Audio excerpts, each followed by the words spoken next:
Hello everyone, welcome to my channel. I'm so glad to have you here. Before we begin today's story, please subscribe to the channel, like this video, leave a comment, and stay with us until the end. Today, we are going to travel to a small town in Pennsylvania, USA. A town that looks ordinary from the outside, but beneath its streets, something extraordinary has been burning for decades. This is the story of Centralia, and this is the story of a fire that refused to die. Centralia was once a quiet mining town in Pennsylvania. Families lived along its streets, children went to school, local businesses served the community, and coal mining was an important part of everyday life. For generations, the town had been connected to the enormous underground coal deposits beneath Pennsylvania. The people of Centralia knew that coal existed beneath their feet. What they did not know was that one day, that same coal would become the source of a fire that would transform their town forever. Coal was more than a natural resource in Centralia.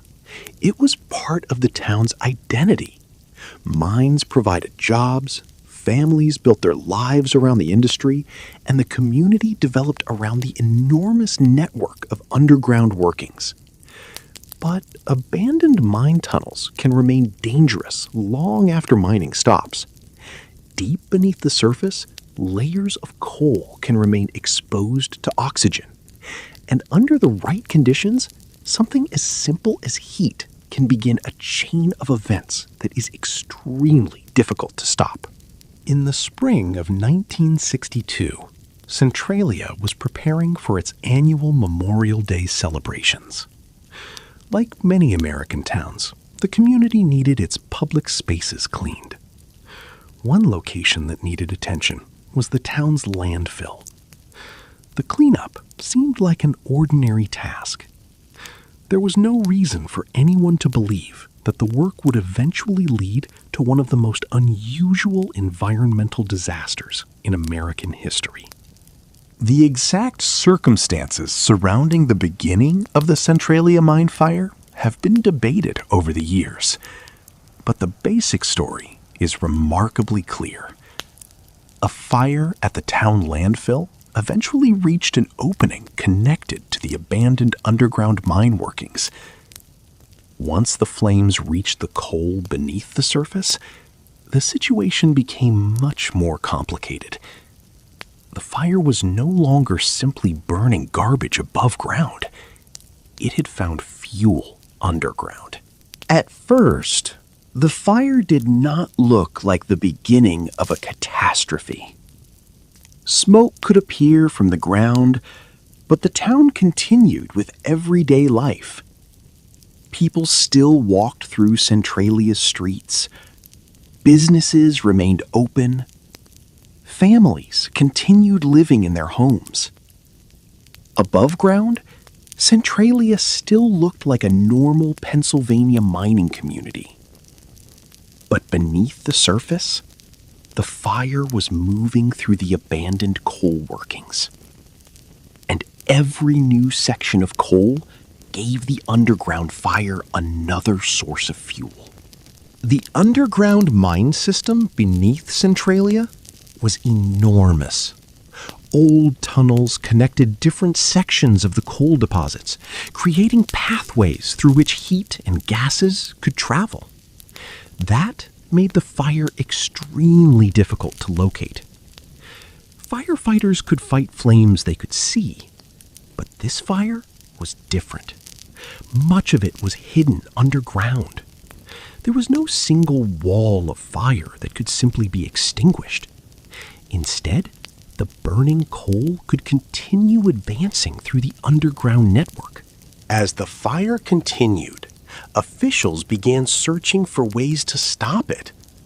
One obvious solution was to dig around the burning area. If the surrounding coal could be isolated from the fire, perhaps the flames could be contained. But underground coal fires are notoriously difficult to control. The burning area could extend farther than expected, and every new tunnel, crack, or opening could potentially change the way air moved beneath the ground. Engineers began considering large-scale solutions. One approach involved digging trenches through the ground to create barriers around the fire. Another involved filling underground spaces with materials that could prevent oxygen from reaching the burning coal. These plans were expensive, and the fire was not staying still. The deeper the flames traveled, the more complicated the problem became. Centralia was slowly discovering that putting out this fire would be far more difficult than starting it. For a while, there was hope that the fire could still be contained.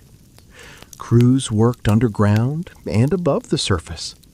Materials were moved, excavations were made, plans were revised. But underground coal fires have one major advantage over the people trying to stop them: time. The fire did not need to move quickly. It only needed to keep burning.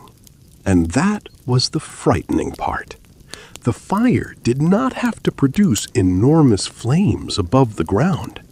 It could burn quietly beneath the surface. The coal itself became the fuel. As it burned, heat moved through the underground workings, and smoke and gases could find their way toward the surface. In some places, the ground became unusually warm. Centralia's underground fire was becoming a problem that the town could no longer ignore. As the years passed, Centralia's underground fire became harder to dismiss. Residents began noticing changes that seemed strange at first. In some locations, smoke or steam appeared from cracks in the ground. The pavement could become unusually warm. What had once been a hidden problem beneath the abandoned mine workings was beginning to make itself visible. And for the people living in Centralia, one question became increasingly important. How far had the fire actually traveled? Officials investigated the underground conditions and found that the fire was not confined to a small area. The abandoned mine workings gave the fire room to move. Coal seams extended beneath parts of the community, and the underground network was far more complicated than what could be seen from the surface. This created a difficult problem. Stopping the fire in one location did not necessarily mean stopping it everywhere. The fire could continue through another underground route. The problem was not simply the temperature underground. An underground coal fire can also produce gases that move through cracks and openings. That meant the danger was no longer limited to the mine itself. The ground above the fire could become unstable, air quality could become a concern, and areas that had once been perfectly ordinary could suddenly require investigation. Centralia was slowly changing from a mining town into a place living above an invisible fire. For many residents, the fire was still something they could live with. They had grown up in Centralia. Their families were there. Their homes were there. Their memories were there. Leaving was not an easy decision. And at this stage, few people could imagine that the underground fire would eventually become so persistent that the future of the entire community would be questioned. Then came an event that would make the danger impossible to ignore. In the early 1980s, a young resident named Todd Domboski was walking near his home. Suddenly, the ground beneath him opened into a deep, dangerous hole. He managed to escape, but the incident shocked the community. It demonstrated something residents had feared for years. The underground fire was not only burning beneath Centralia, it was changing the ground itself. The incident sent a powerful warning through Centralia. For years, residents had known that a fire existed beneath the town. But seeing the ground suddenly open made the danger feel completely different. This was no longer an invisible problem discussed only by engineers and officials. It was happening beneath people's homes and streets. The community now had to consider a difficult possibility. Could Centralia remain a safe place to live if the fire continued spreading underground?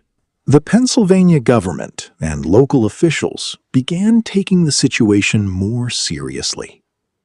Investigations examined the extent of the underground fire and the risks it created. But the problem was enormous. Centralia was not simply sitting above one burning chamber. The fire existed within an interconnected underground environment. That meant solving the problem would require enormous amounts of money, engineering, and time. And by now, the fire had already been burning for years. Engineers faced an enormous challenge. They could try to dig out the burning coal. They could attempt to seal sections of the mine. They could fill underground spaces with material designed to restrict the fire. But each option had limitations. The fire was deep. The underground mine system was complicated. And the cost of controlling an expanding underground coal fire could quickly become greater than the value of the town itself. For the people of Centralia, the debate was deeply personal. This was not just an engineering problem. It was their home. Generations had been born there. Families had worked in the mines. People had built houses, opened businesses, attended local schools, and created memories in the community. Now, an underground fire was forcing residents to think about something few people ever expect to consider. What happens when the place you call home becomes unsafe? By the mid-1980s, the future of Centralia was becoming increasingly uncertain. Some residents wanted to stay. Others began considering leaving. Government officials faced an uncomfortable decision. Continue spending enormous resources trying to control the fire, or begin moving people away from the most dangerous areas? Neither choice was simple, because behind every statistic was a person, a family, and a home. Centralia's underground fire had become more than a mining problem. It had become a human problem. Eventually, the idea of relocation became impossible to ignore. Families began leaving Centralia. Some houses became empty. The town's population began to shrink. For those who remained, the change was visible in everyday life. A neighborhood that had once been full of activity could suddenly have an empty house standing beside another empty house. The fire beneath the ground was slowly changing the town above it. As more families left, Centralia began to look different. The streets were quieter. Some houses stood empty, while others were still occupied by families who refused to leave the place they had always called home. For the residents who remained, the fire was part of everyday life. It was beneath the streets, beneath the yards, and beneath the abandoned buildings. The town was slowly becoming a community divided between those who wanted to stay and those who believed leaving was the safest choice. But leaving Centralia was not as simple as packing a suitcase. For many families, their homes represented decades of memories. Some had been passed down through generations. Local streets were familiar, neighbors knew one another, and the town's history was deeply connected to the coal industry. Moving away meant more than changing an address. It meant leaving behind a community that had existed for generations. Meanwhile, underground, the fire continued. It did not care whether houses were occupied or empty. It did not care whether residents stayed or moved. The coal beneath the ground remained fuel. The underground tunnels remained pathways. And the fire continued consuming what was available to it. Above ground, Centralia was becoming quieter. Below ground, the fire was still active. By this point, Centralia had become a symbol of a problem that seemed almost impossible to solve. The fire had survived years of containment attempts. It had survived changing plans. And it had survived the departure of residents. But one of the biggest questions remained unanswered. How long could the fire continue? Experts understood that underground coal fires can burn for extraordinarily long periods when enough fuel and oxygen remain available. Centralia was about to become a remarkable example. As the 20th century moved toward its final decades, Centralia's population continued to decline. Homes disappeared from the landscape. Buildings were demolished. Empty lots began replacing familiar neighborhoods. Yet a small group of residents continued to live there. For them, Centralia was not simply a dangerous place. It was still home, and they were not ready to abandon it. Then another change became impossible to miss. Roads that once connected Centralia to the outside world began to take on a different appearance. One of the most famous changes would eventually happen along a major highway. The pavement would crack. Vegetation would appear through damaged sections. And a road that once carried ordinary traffic would become one of the most recognizable visual reminders of Centralia's underground fire has been burning from Centralia's underground fire. The damaged road became more than a transportation problem. It became a visual reminder that something was still happening beneath the surface. Travelers could look at the cracked pavement and see the consequences of a fire they could not see directly. The strange landscape attracted attention from outside Centralia. A town that had once been known mainly for coal mining was now becoming known for something else. A fire that seemed determined to outlive the community above it. By the 1990s, Centralia had changed dramatically. Many of the homes were gone. The streets were quieter. And large areas that had once been part of a busy community were becoming open land. But the underground fire had not disappeared. In fact, the fire was still moving through the coal beneath the abandoned mine workings. The town above was shrinking. The fire below was continuing.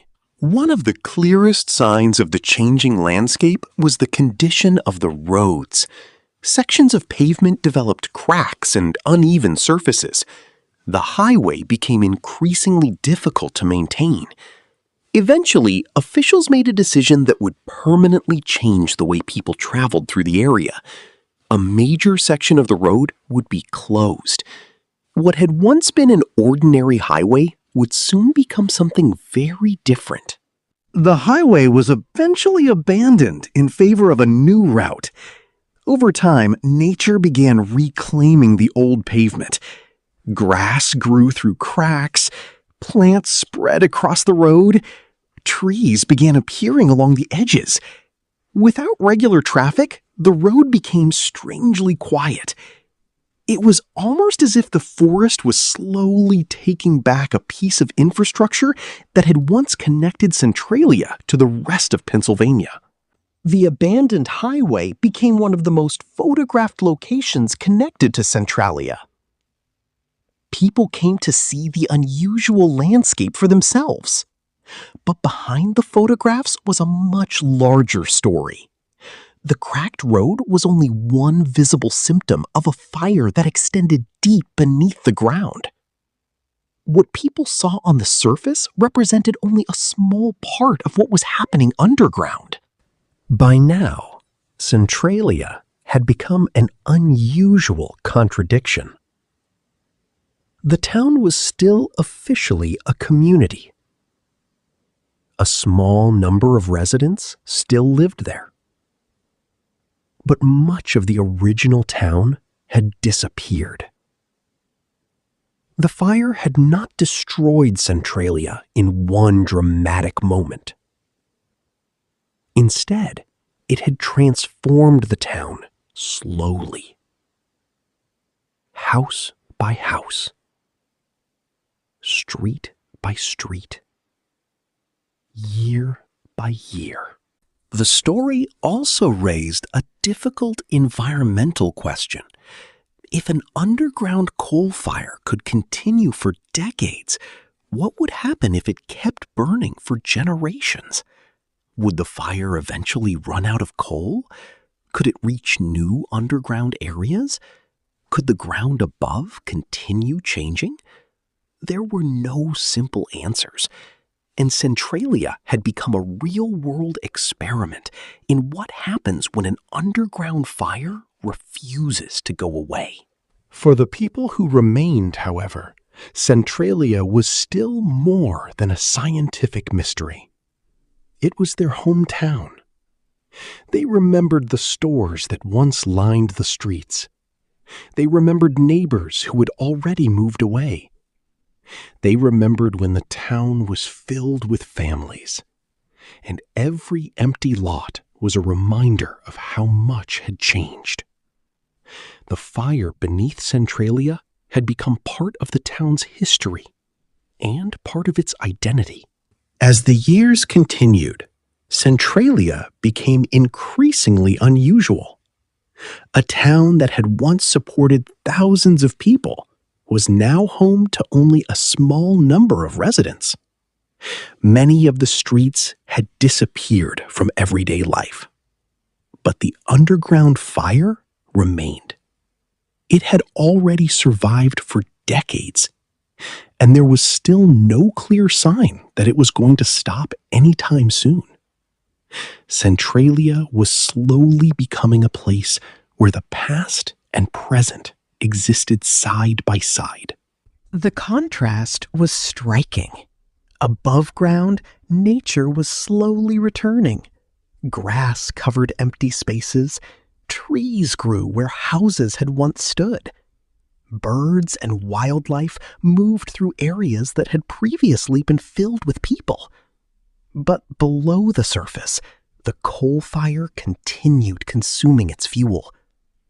Centralia had become a strange landscape where nature was returning while the underground fire was still active. Scientists and officials continued monitoring the area. They needed to understand where the fire was moving and how the ground was responding. Monitoring an underground fire is not like watching a normal surface fire. There are no obvious flames to follow. Instead, investigators look for signs such as heat, gases, ground movement, and changes in the underground environment. Every measurement could reveal something about the fire's future. The monitoring also revealed an important reality. The fire was not behaving like a single flame moving in a straight line. Underground coal seams could burn in different directions. Heat could travel through old mine workings. Gases could move through cracks. And areas that appeared quiet on the surface could still contain dangerous conditions underneath. Centralia remained a complicated underground puzzle. Meanwhile, the number of residents continued to fall. Some people left because of safety concerns. Others moved because maintaining a home in an almost empty town became increasingly difficult. Every departure changed Centralia a little more. A house disappeared. A familiar neighbor was gone. Another piece of the old community became part of the past. Yet Centralia refused to become completely empty. A small group of residents remained. They knew the history. They knew the risks. And they had their own reasons for staying. For some, the town represented family, memories, and a lifetime of connections. Their decision showed just how complicated the Centralia story really was. It was not simply a story about fire. It was a story about people.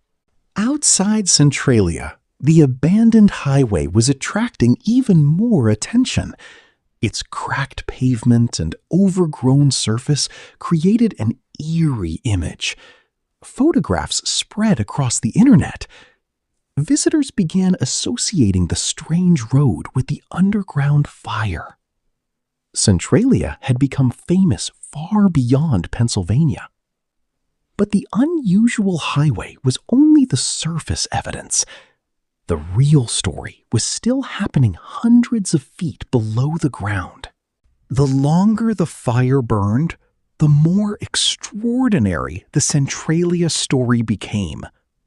A fire that began in the early 1960s had survived decade after decade. The town had changed, the roads had changed, the population had changed. But beneath it all, the same underground process continued. And the biggest mystery was no longer how the fire started. The question was how long it could possibly continue. By the beginning of the 21st century, Centralia looked nothing like the town it had once been. Large sections had been cleared. Former neighborhoods had become open fields. Only a small number of houses remained. But the underground fire continued beneath the landscape. For anyone seeing Centralia for the first time, the quietness could be unsettling. There was no obvious disaster, no giant wall of flames, just an almost empty town sitting above a fire that had been burning for decades. The disappearance of Centralia did not happen overnight. It happened gradually. One family moved, then another. A building was demolished. A road was abandoned. An empty lot appeared where a home had once stood. Over time, these small changes added up. The community was slowly being erased from the landscape, even though a few residents continued to call it home. The empty spaces also changed the feeling of the town. Places that had once been crowded with neighbors were now silent. A playground could stand unused. A former residential street could lead nowhere. And an old foundation could be the only remaining clue that a family had once lived there. Centralia's landscape had become a collection of memories. But the fire itself remained remarkably persistent. Deep underground, coal continued to provide fuel. Old mine workings provided pathways, and oxygen could reach parts of the burning area through underground openings and cracks.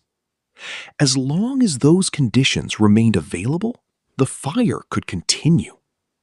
That simple combination of fuel, heat, and oxygen was enough to keep Centralia's hidden fire alive.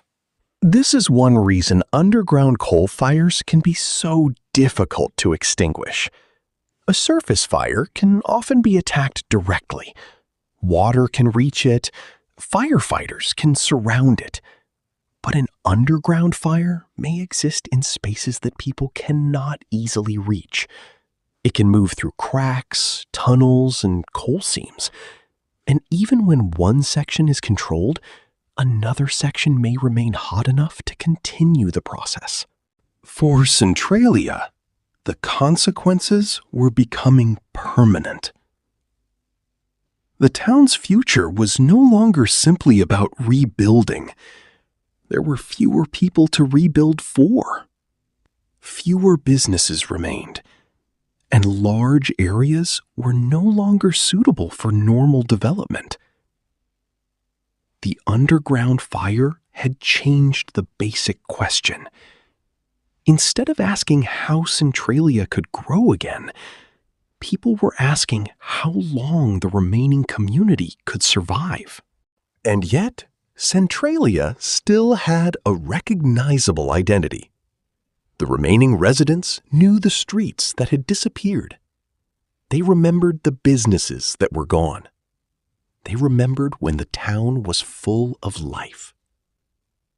Their memories preserved a version of Centralia that could no longer be seen. The physical town was shrinking, but its history was becoming larger. The story of Centralia had now become known far beyond Pennsylvania. Journalists, photographers, researchers, and curious visitors were drawn to the town. Some came because of the abandoned highway. Others wanted to understand the science behind the fire. And some simply wanted to see a place that had been transformed by a disaster almost impossible to see. Centralia had become a rare example of a town shaped by something burning beneath its feet. But attention also brought a new responsibility. Centralia was not a theme park. It was still a real place.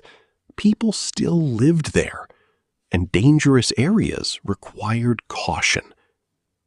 The most dramatic photographs could make the town look mysterious, but behind those images was a serious environmental and public safety story. The fire was real, the ground was real, and the risks were real.